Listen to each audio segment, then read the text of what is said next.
Hello everyone, welcome back. I hope you enjoyed the previous videos.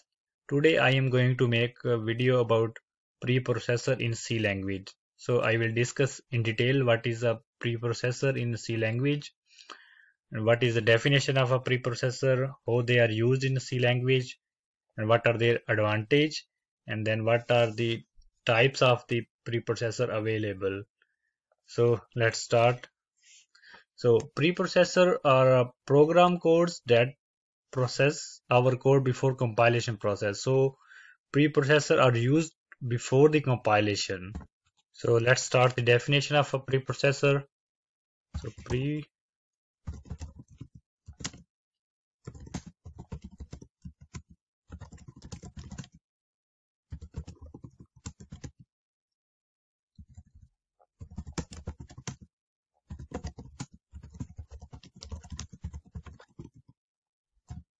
So preprocessor are program codes that process our code before compilation. So they already start before the compilation.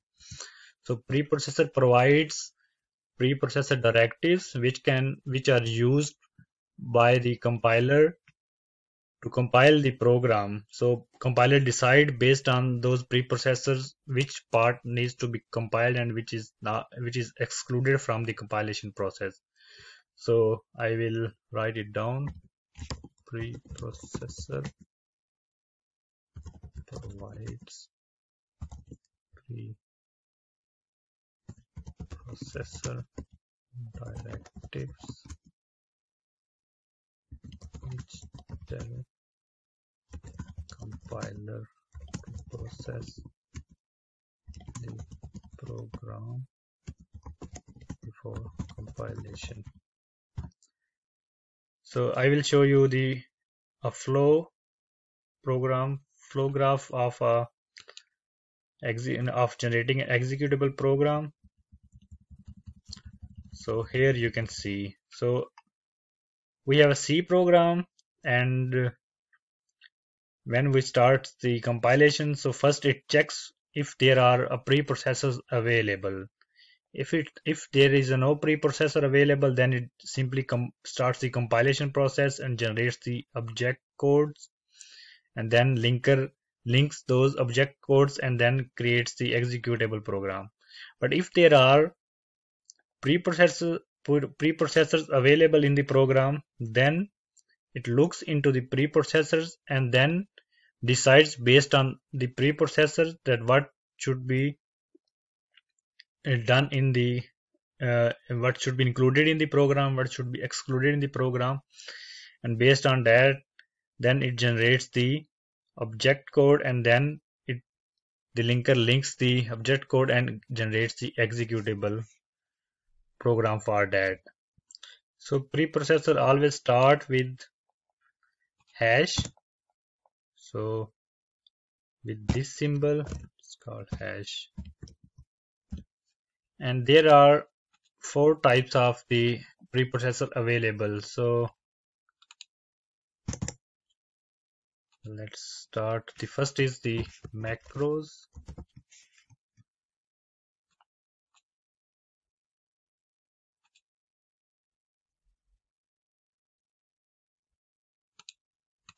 So macros, then file inclusion, then conditional compilation, and the last one is other directives. So I will discuss each type one by one with an example. So let's discuss with what is the macros in. So macro is just a piece of a code that has a name and it's a value. So it's a piece of code that has name and a value. So whenever you define a macro in your program, it will have a name and a value, and compiler will just whenever the compiler find this name, it will just replace this name with a value. So let's start with the example for a macro. So here I have opened the Eclipse. So I will create a new program, new project. So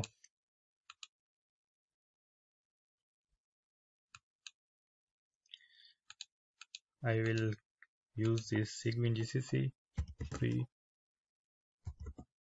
preprocess.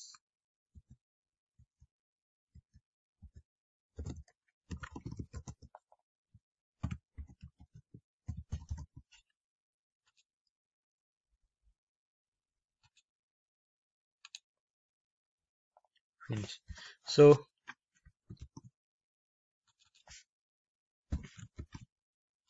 let's see if it's a buildable.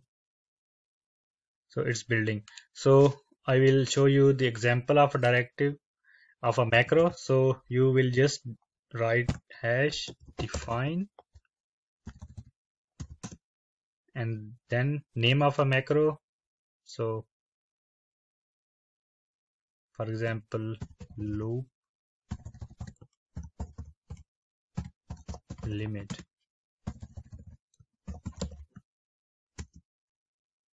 So just 5. So this is the name of the macro and this is the value. So I will use this in the program. For example, I want to run a loop int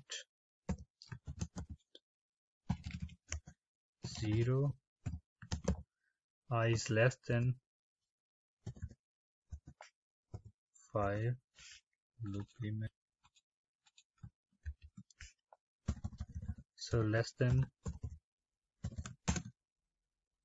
loop limit I plus plus, and I will just print something. So here you can see I have printed the hello world for 5 times. So the macros have a really big advantage. For example, if you want to have another loop right here, and that is also a for loop int a equals to 0 less than.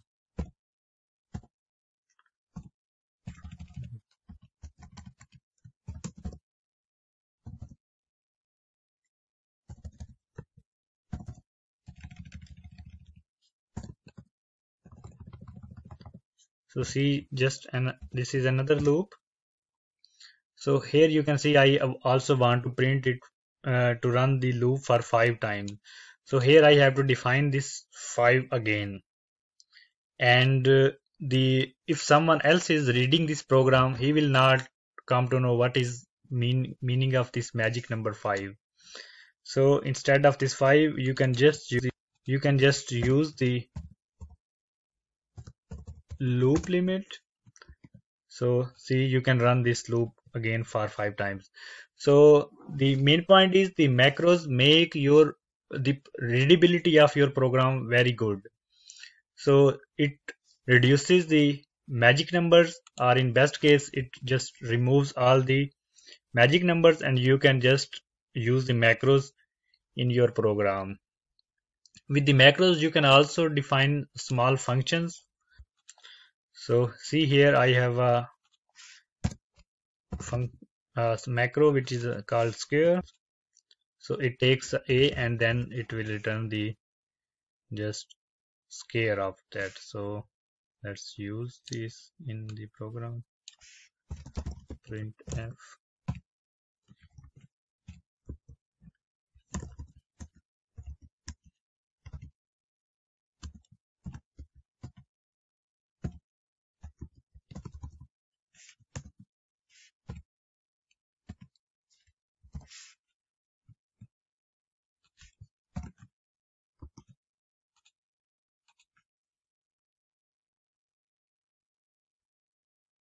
So see, square of 10 is 100. So you can also have small functions with the macros. If you want to extend your macro to new line, then you have to use the this symbol, so it will just come to, for example, if you are going to define a really large macro which is coming on your screen, so you can just split it to the new line, so you have to use this symbol. So this was all about the macros. So let's come to the next point, which is a file inclusion. So file inclusion is really simple, as you always include file in your program, so you always use this concept. So you always use this hash include and then file name. So this is the also a preprocessor which includes all the text available in this file in your program. So as shown in example, we have included the std io.h. So I go here, so all the defines here, all the code in this file is included in our program and we can use it. And yeah, this is a simple example. And then comes the conditional compilation. So this conditional compilation, with this conditional compilation preprocessor, you can tell your program which part of the code you need to compile and which part of the code you don't want to compile. So you can tell your program which part of the code you want to compile and which part you want to exclude from compilation process. So I will show an example for that, and for this we use macros, that is hash if def, hash n,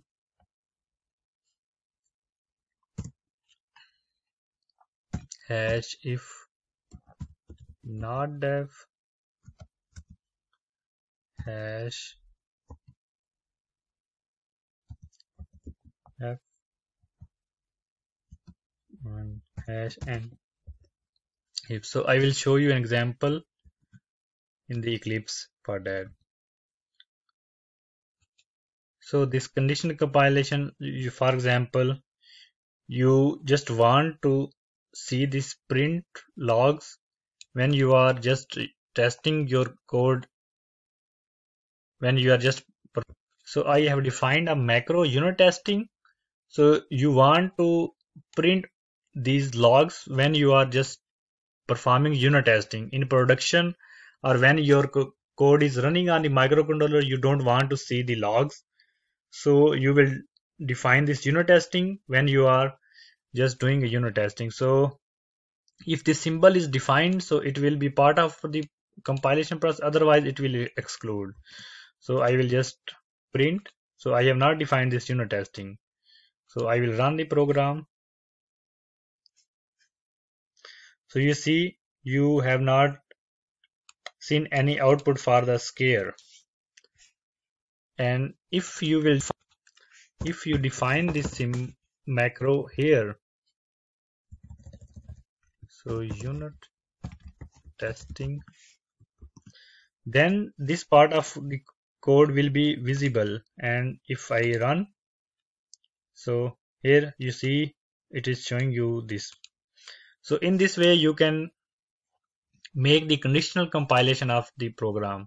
For example, you want to print this loop, so I just use if def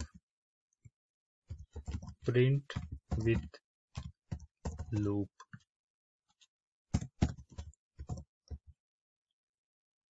So if this macro is defined, it will print with this loop, else I can, so else it will print this one. So I have to define this macro, otherwise it will just print this scare of 10. So let's define this macro print. So I have to define this macro print with loop. So now it will just print this part of the code. So it will compile only this part of the code and it will be executed. If you want to undefine this symbol, you can just use undef print with loop. So it will be undefined. So now the compiler will define it and then it will just undefine here. So it will just assume that there is no symbol defined and now this part of the code will be executed. So I just run and see. So this was about the conditional compilation. So if there are big programs and you want to include some part of the code in your program and some part of the code from exclude from the you can also define this symbol in your program setting. So if you go here, setting, and then here it provides you an opportunity to define your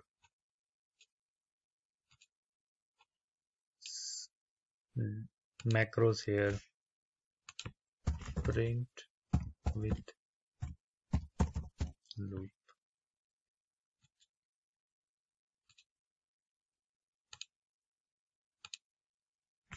So you see now the program is aware of this macro, so it will just compile with this program. So this was about the conditional compilation. Then there are other directives. So other directives, they are only specific to the program and they are specific to your compiler, which compiler you are using, and yeah, they are used by the system to compile your program. So some example of these directives are hash line. So this tells that which line of code it is. So for example, I want to print this line, so printf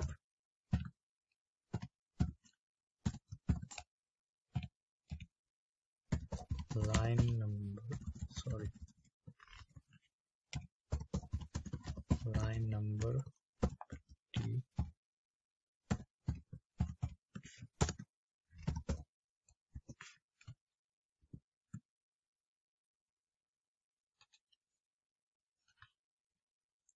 So I have used this directive. So you see it is telling you the line number. So this is the line number. Similarly, there are directives for looking which system you are using. For example, there are underscore Apple. So if you are using a Apple machine, or there is a Win32 if you are working with Windows 32. Similarly, Windows 64, and there are many other directives that are compiler specific, and you can also see the version of the compiler, which is version you are using.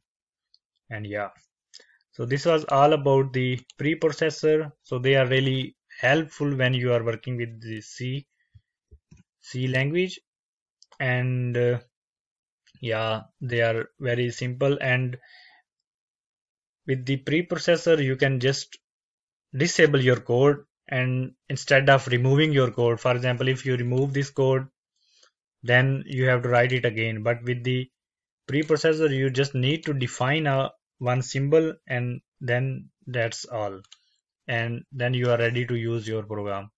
So I hope you enjoyed this tutorial, and stay updated, subscribe the channel, and I will upload more videos about the C language, and hopefully you will learn more in this channel. And thank you very much for your time and have a nice day. Goodbye.